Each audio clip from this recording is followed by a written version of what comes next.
Assalamualaikum warahmatullahi wabarakatuh. Waalaikumsalam warahmatullahi wabarakatuh. Puji syukur kita haturkan kepada Allah Subhanahu wa taala yang telah memberikan nikmat dan rahmat kepada kita untuk bisa berkumpul dalam kelas ini. Dan tak lupa yang saya hormati kepada Ibu Tuti Alawiyah, SPD MPD yang tak sempat hadir, dan kepada teman-teman perjuangan yang saya banggakan. Langsung saja.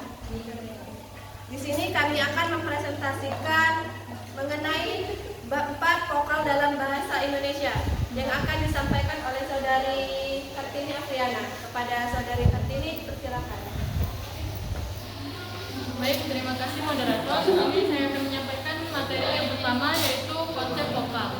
Vokal adalah fonem yang dihasilkan dengan menggerakkan udara keluar tanpa rintangan. Yang dimaksud dengan rintangan dalam hal ini adalah terhambatnya udara keluar oleh adanya gerakan atau perubahan posisi artikulator. Diftong adalah dua vokal berurutan yang diucapkan dalam satu kesatuan waktu. Diftong dalam bahasa Indonesia adalah I. Contohnya adalah petai, lantai, pantai, santai, harimau, kerbau, himbau, pulau, dan ambon. Dalam bahasa Indonesia ada 6 fonem vokal tunggal, yaitu a, i, u, e, o. Meskipun bentuk bibir mempengaruhi kualitas vokal, dalam bahasa Indonesia bentuk bibir tidak memegang peranan penting. Pada bagian ini terdapat bahwa bahasa Indonesia memiliki 2 vokal tinggi, 3 vokal sedang, dan 1 vokal rendah. Berdasarkan parameter depan belakang lidah, 2 vokal merupakan vokal depan, dua merupakan vokal tengah, dan 2 yang lain merupakan vokal belakang. Mungkin itu saja, saya kembalikan kepada moderator. Baik, terima kasih kepada Saudari Kartini atas pemaparan materi. Selanjutnya materi yang kedua yang akan disampaikan oleh Saudari Magdalena. Kepada Magdalena, silakan.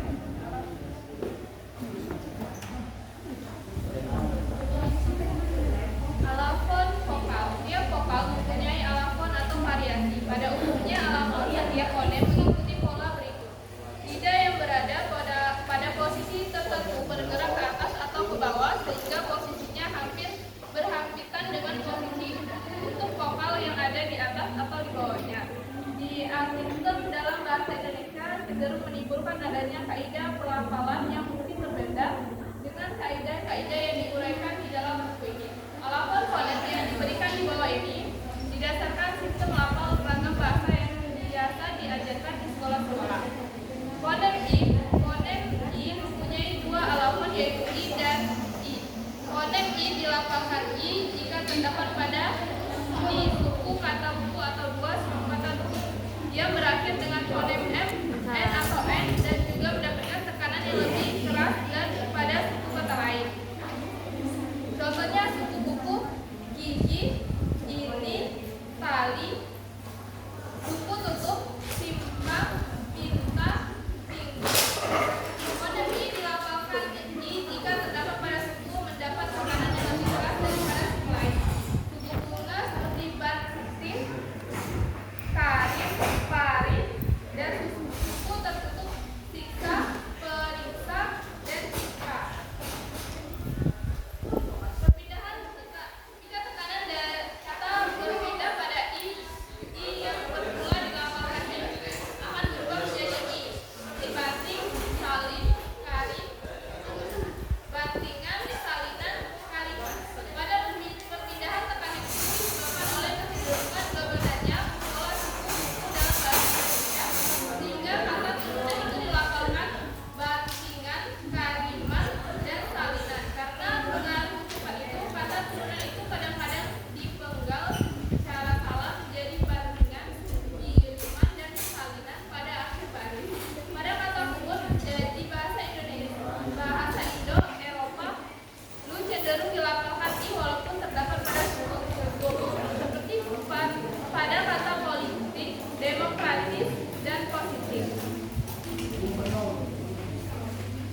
2 sesi. Sesi pertama 3 pertanyaan. Kepada teman-teman yang ingin bertanya silakan. Kepada saudari Anissa Melani silakan.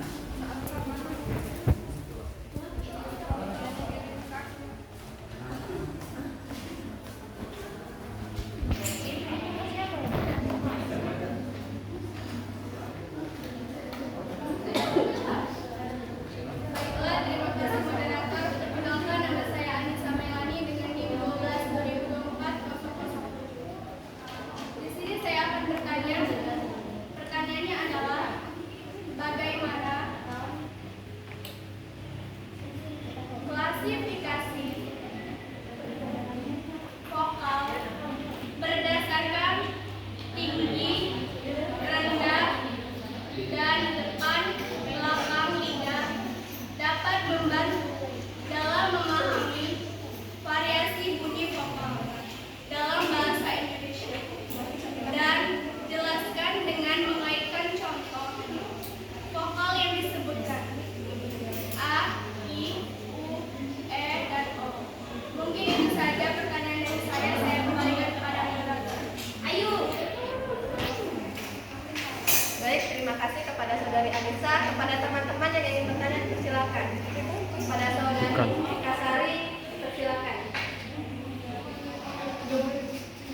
Perkenalkan, nama saya Eka Sari. Izin bertanya, mengapa dalam bahasa Indonesia bentuk bibir tidak memegang peranan penting dalam pembentukan vokal, dan apa implikasinya terhadap fonetik bahasa Indonesia dibandingkan bahasa lain yang lebih memperhatikan bentuk bibir? Mungkin itu saja. Saya kembalikan ke moderator. Selanjutnya kepada teman-teman yang ingin bertanya, kepada saudari Revani Aska silakan. Baik, terima kasih moderator. Perkenalkan, nama saya Revani Aska dengan NIM 12 2024 029. Izin bertanya, bagaimana hubungan antara posisi vokal dalam bagan dengan bentuk bibir dan tinggi lidah? Mungkin itu saja pertanyaan dari saya. Terima kasih. Kembali ke moderator. Baik, terima kasih kepada teman-teman yang sudah bertanya. Berikan kami waktu untuk mencari jawabannya. Baik, kami sudah berdiskusi dan menemukan hasil jawabannya. Pertanyaan pertama dari saudari Anissa Melani yang akan dijawab oleh Iman Sekitu Kasana. Padanya silakan. Baiklah, di sini saya akan menjawab pertanyaan yang pertama, yaitu dari saudara Anissa, yaitu bagaimana klasifikasi vokal berdasarkan tinggi, rendah, dan depan belakang lidah dapat membantu dalam memahami variasi bunyi vokal dan bahasa Indonesia. Jelaskan dengan mengaitkan contoh vokal yang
bagaimana klasifikasi vokal berdasarkan tinggi, rendah, dan depan belakang lidah dapat membantu dalam memahami variasi bunyi vokal dalam bahasa Indonesia. Jelaskan dengan mengaitkan contoh vokal yang disebutkan A, I, U, E, O. Klasifikasi vokal berdasarkan tinggi rendah lidah dan depan belakang lidah membantu memahami posisi artikulasi vokal, sehingga kita bisa membedakan bunyi vokal satu dengan lainnya secara sistematis. Dalam bahasa Indonesia, tinggi rendah lidah, tinggi lidah mendekati langit-langit. Contoh I seperti ini, U seperti umur. Tengah lidah berada di posisi netral. Contoh E seperti teh. Rendah tidak turun mendekati dasar mulut. Contoh A seperti apa? Depan belakang lidah. Depan lidah bergerak ke depan. Contoh I, E seperti S. Tengah lidah berada di tengah. Contoh A. Belakang lidah bergerak ke belakang. Contoh U, O seperti oto atau orang. Dengan memahami klasifikasi ini, kita bisa mengenali perbedaan bunyi seperti E versus E. Memahami kenapa beberapa daerah mengucapkan vokal secara berbeda, membantu dalam pelafasan yang lebih tepat dan pengajaran bahasa. Klasifikasi ini adalah alat penting untuk memahami dan menjelaskan variasi dan perbedaan bunyi vokal secara ilmiah dan terstruktur. Itu saja penyampaian dari saya kembalikan kepada moderator. Terima kasih. Baik, terima kasih kepada Saudari Dinda atas penambahan jawaban. Kepada Saudari Anissa Melani, apakah sudah jelas dan cukup merasa puas? Baiklah, terima kasih moderator. Saya dapat menarik kesimpulan bahwa klasifikasi vokal berdasarkan tinggi, rendah, dan depan belakang lidah sangat membantu dalam memahami perbedaan bunyi vokal dalam bahasa Indonesia. Misalnya vokal I dalam kata si merupakan vokal tinggi dan depan, sedangkan U dalam adalah vokal tinggi dari belakang. Vokal E seperti pada seni adalah vokal sedang dan depan. Sementara O dalam sore termasuk vokal sedang dan belakang. Adapun vokal A dalam pada merupakan vokal rendah dan sedang. Dengan mengetahui posisi lidah saat melambangkan bunyi-bunyi ini, kita bisa lebih mudah menganalisis sistem bunyi bahasa Indonesia, meningkatkan pelafalan yang tepat, serta memahami perbandingan antar bahasa secara fonetik dan fonologis. Mungkin itu saja kesimpulan dari saya kembalikan kepada moderator.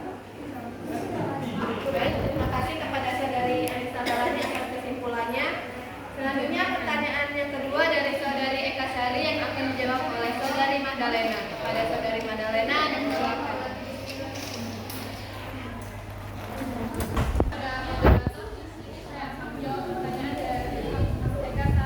Mengapa dalam bahasa Indonesia bentuk bibir tidak memegang peranan penting dalam pembentukan vokal, dan apa implikasinya terhadap fonetik bahasa Indonesia dibandingkan bahasa lain yang lebih memperhatikan bentuk bibir? Dalam bahasa Indonesia, pembentukan vokal lebih dipengaruhi oleh posisi lidah, tinggi rendah, dan depan belakang daripada bentuk bibir.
bentuk bibir yang sangat berbeda dan bisa membuat arti kata juga berubah.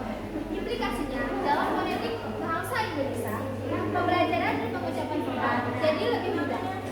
Tidak banyak kesalahan makna karena bentuk bibir.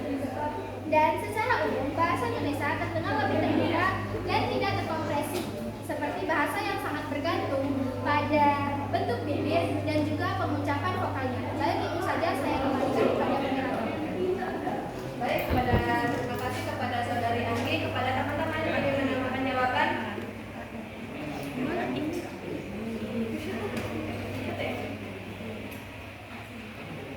Baik, siapa pertanyaan? Ini kan di situ. Bukan, saudari Eka. Kepada Saudari Eka, apakah sudah cukup luas dan jelas?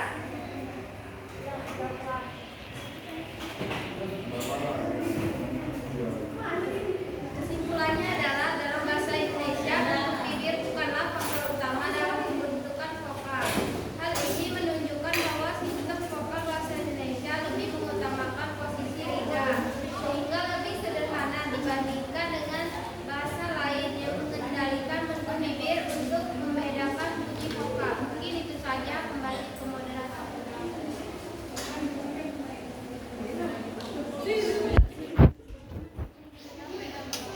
Baik, terima kasih kepada Saudari Eka Sari atas kesimpulan jawabannya. Selanjutnya pertanyaan yang ketiga dari Saudari Stefani Aska yang akan dijawab oleh Saudari Kartini Apriana. Kepada Kartini, kami persilakan.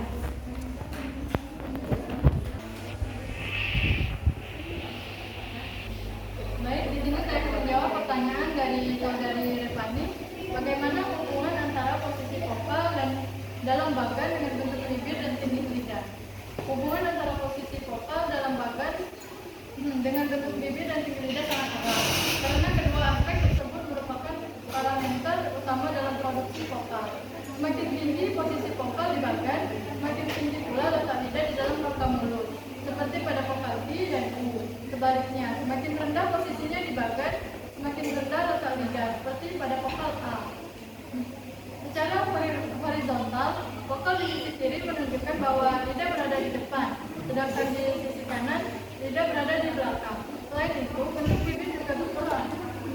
Vokal depan umumnya diucapkan dengan bibir tidak dibulatkan, sedangkan vokal belakang diucapkan dengan bibir dibulatkan. Dengan demikian, bagan vokal merefleksikan konfigurasi artikulator dalam menghasilkan berbagai bunyi vokal.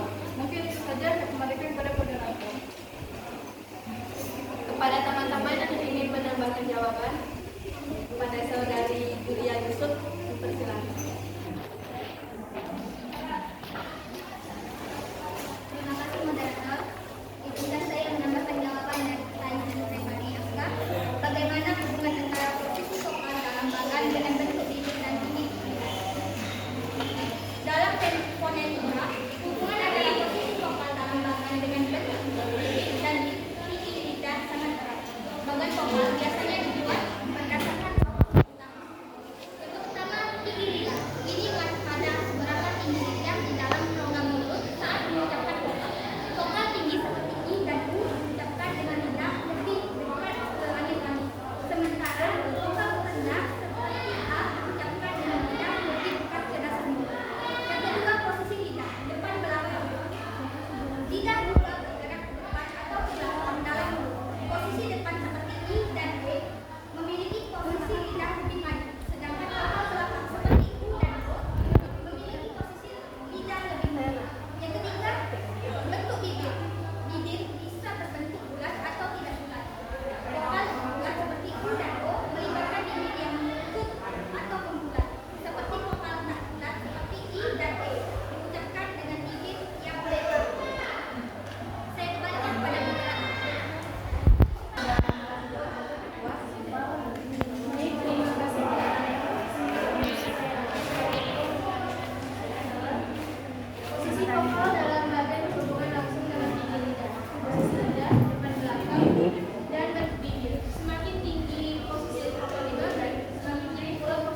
Baik, kami membuka sesi pertanyaan yang kedua. Terdiri dari 3 pertanyaan. Kepada teman-teman yang ingin bertanya, silakan. Kepada saudari Dela Ekamani, saya silakan. Terima kasih moderator. Perkenalkan, nama saya Dela Ekamani dengan nomor 122439. Izin bertanya, mengapa beberapa penutur bahasa Indonesia mengucapkan dengan kata tidak sebagai kata enggak? Apa perubahan vokal yang terjadi? Mungkin itu saja, saya kembalikan kepada moderator. Selanjutnya kepada teman-teman yang ingin bertanya, kepada saudari Nirmala, silakan. Terima kasih moderator. Perkenalkan, nama saya Nirmala dengan NIM 12202420. Saya ingin bertanya yaitu bagaimana vokal dalam bahasa Indonesia mempengaruhi irama dan intonasi kalimat. Saya yang dapat saya sampaikan. Selanjutnya kepada teman-teman yang ingin bertanya, silakan. Pada saudari Nur Febriani, silakan. Baik, terima kasih moderator. Nama saya Nur Febriani. Izin bertanya, apa perbedaan antara huruf vokal dan huruf nasal? Dan mengapa huruf vokal penting dalam pembahasan kata? Saya Rekman Saudara. Terima kasih kepada teman-teman yang sudah bertanya dan berikan kami waktu untuk menentukan jawabannya. Ya. Baiklah, kami sudah mendapatkan jawabannya. Selanjutnya pertanyaan yang pertama dari saudari Dela Ekamani yang akan dijawab oleh saudari Katrina Liana. Ada saudari ini, saya persilakan. Baik, di sini saya akan menjawab pertanyaan dari saudari Dela Ekamani, yaitu mengapa beberapa penutur bahasa Indonesia mengucapkan tidak sebagai enggak, apa perubahan vokal yang terjadi. Pengucapan tidak menjadi enggak merupakan bentuk informal yang umum digunakan dalam bahasa Indonesia lisan, terutama dalam percakapan sehari-hari di lingkungan santai atau akrab. Perubahan ini terjadi karena alasan fonologis dan sosial. Secara fonologis, bentuk enggak merupakan hasil dari proses evisi, yaitu penghilangan suku kata awal ti dari kata tidak, dan digantikan dengan bunyi nasal di awal kata. Bunyi ini sering muncul dengan dialek Betawi atau Jakarta dan kemudian dilakukan melalui media dan budaya populer. Dari segi vokal, perubahan utama terjadi pada hilangnya i dan isi, sementara vokal a pada akhir kata tetap dipertahankan dalam bentuk enggak. Ini menjadikan enggak sebagai bentuk yang lebih pendek dan mudah diucapkan dalam percakapan privat. Secara sosial, penggunaan kata enggak mencerminkan hubungan yang dilakukan tidak formal antara penutur. Maka tidak ada enggak pada dasarnya memiliki arti yang sama, tetapi digunakan dalam konteks yang berbeda, tergantung pada situasi dan tingkat keformalan. Mungkin itu saja, saya kembalikan Baik, kepada teman-teman yang ingin menambahkan jawaban, ada saudari Tiara, silakan.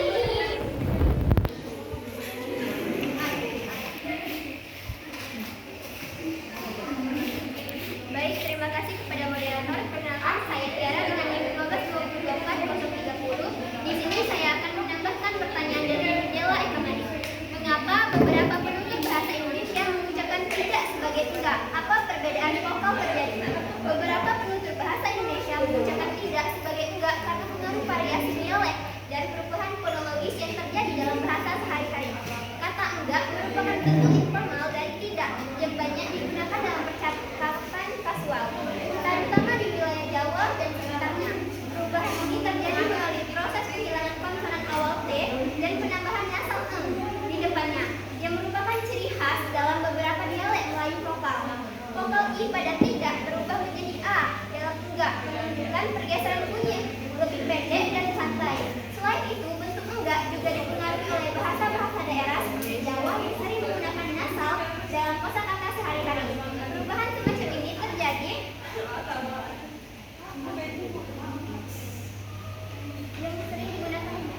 perubahan semacam ini umum terjadi dalam bahasa lisan karena turunan kecepatan berbicara dan kecenderungan untuk penyederhanaan pengucapan.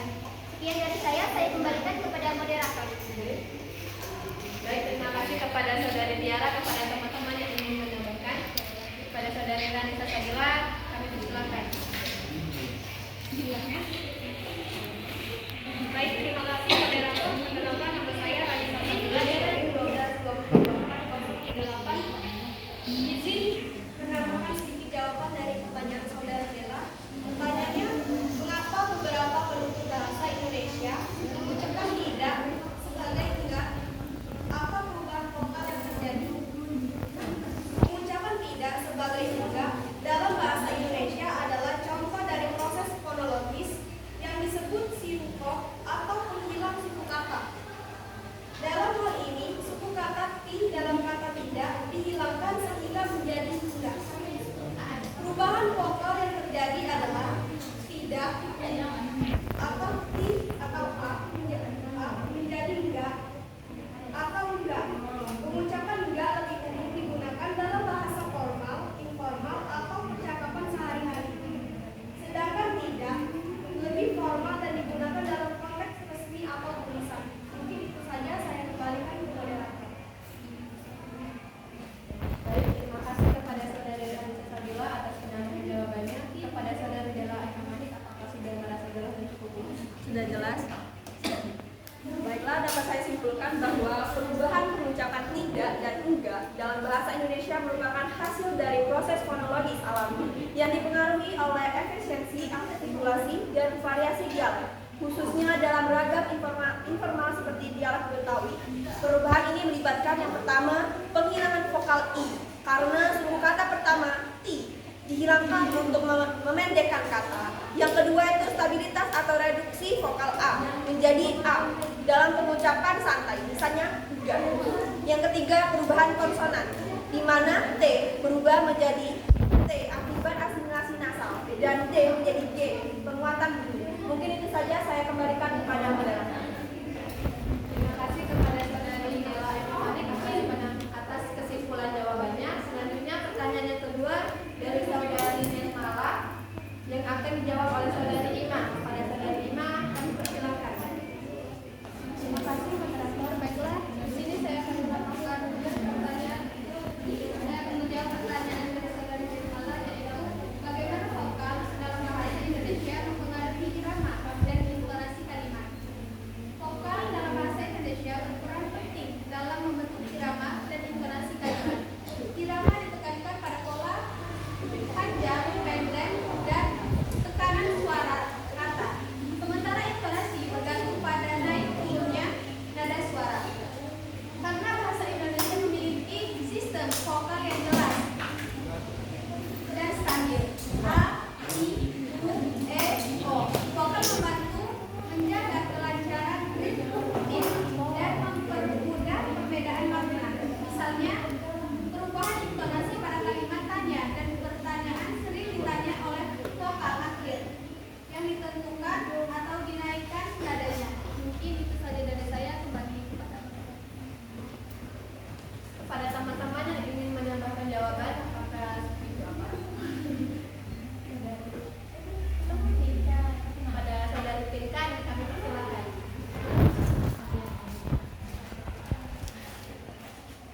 Baik, terima kasih moderator. Di sini saya akan menambahkan pertanyaan dari Ima. Bagaimana pola dalam bahasa Indonesia mempengaruhi irama dan intonasi kalimat? Vokal dalam bahasa Indonesia mempengaruhi kalimat dan intonasi karena setiap suku kata umumnya mengandung satu vokal yang diucapkan secara jelas. Ini membuat irama bahasa Indonesia terdengar rata dan beraturan, tidak terlalu cepat dan meloncat-loncat seperti pada beberapa bahasa lain karena vokalnya stabil dan jumlahnya sedikit seperti a, i, u, e, o. Pengucapan tiap kata jadi konsisten.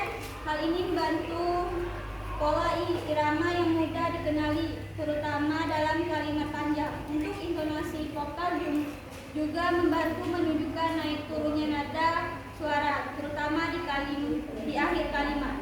Kalimat tanya biasanya diakhiri dengan intonasi naik, seperti kamu pertanyaan di akhir dengan intonasi turun, saya pergi ke pasar. Jadi, vokal dalam bahasa Indonesia berperan penting menjaga kelancaran irama dan memperjelas maksud kalimat lewat intonasi. Itu saja, saya kembalikan ke moderator.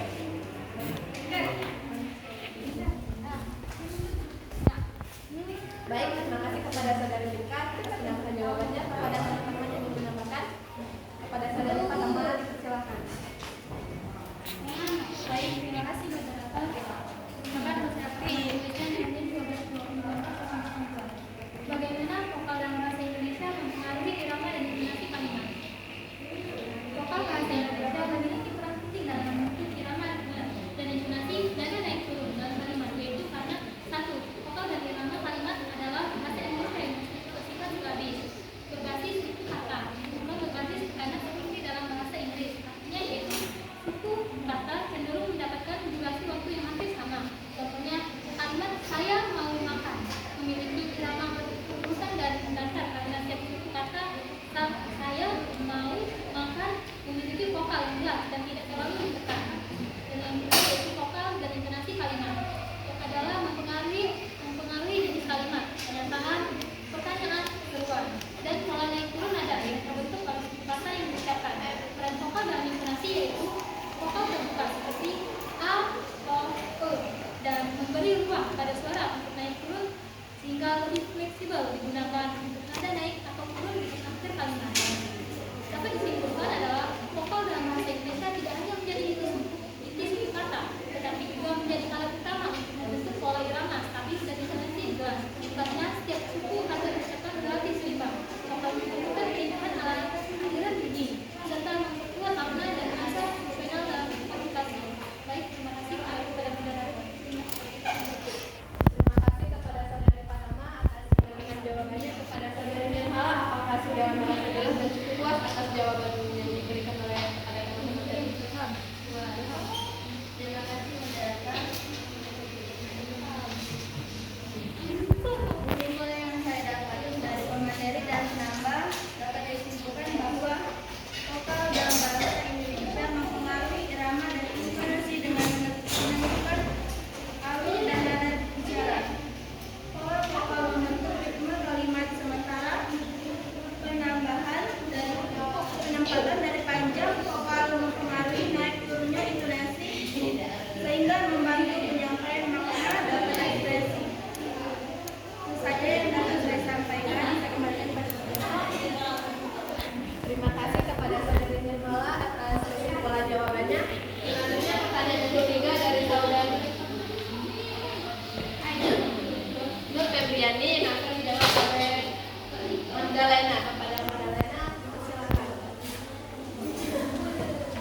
akan kehilangan struktur dan maknanya. Oleh karena itu, huruf vokal sangat penting dalam pembentukan dan pemahaman kata-kata dalam bahasa apapun. Sekian, terima kasih, saya kembalikan ke moderator. Terima kasih kepada saudari Febriani atas kesimpulannya. Selanjutnya adalah sesi kesimpulan. Jadi, dapat kita simpulkan bahwa bahasa Indonesia memiliki 5 vokal utama, yaitu A, I, U, dan O. Vokal ini diucapkan dengan posisi lidah dan bentuk mulut yang berbeda, dan masing-masing memiliki fungsi fonemik. Artinya, perbedaan vokal dapat mengubah makna kata, misalnya batu versus bentu. Selain vokal tunggal, bahasa Indonesia juga mengenai diftong, yaitu gabungan dua vokal yang diucapkan dalam satu suku kata seperti ai, au, dan oi. Contohnya terdapat dalam kata pantai, pulau, dan amboi. Diftong tidak ditulis dengan tanda khusus, melainkan langsung menggunakan dua huruf vokal sesuai pelafalannya. Dalam penulisan vokal bahasa Indonesia umumnya ditulis sesuai dengan pelafalannya, karena ejaan dalam bahasa Indonesia bersifat fonetis. Namun perlu diperhatikan bahwa vokal E memiliki dua barisan bunyi, seperti pada enak dan atau E mepet seperti pada lemah. Meskipun keduanya tetap ditulis sebagai huruf E tanpa pembeda dalam ejaan resmi. Dengan demikian, sistem vokal bahasa Indonesia sederhana namun memiliki peran penting dalam membedakan makna dan struktur fonologis kata. Mungkin itu saja kesimpulan dari saya. Berakhir sudah diskusi dari kelompok kami. Mohon maaf bila ada kata yang salah, kepada Allah saya mohon ampun. Saya akhiri, wabillahi taufiq wal hidayah. Wassalamualaikum warahmatullahi wabarakatuh.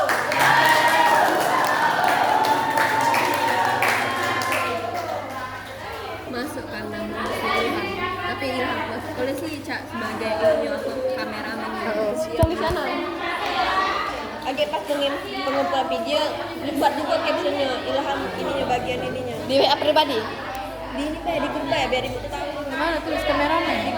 Iya, dan Ilham.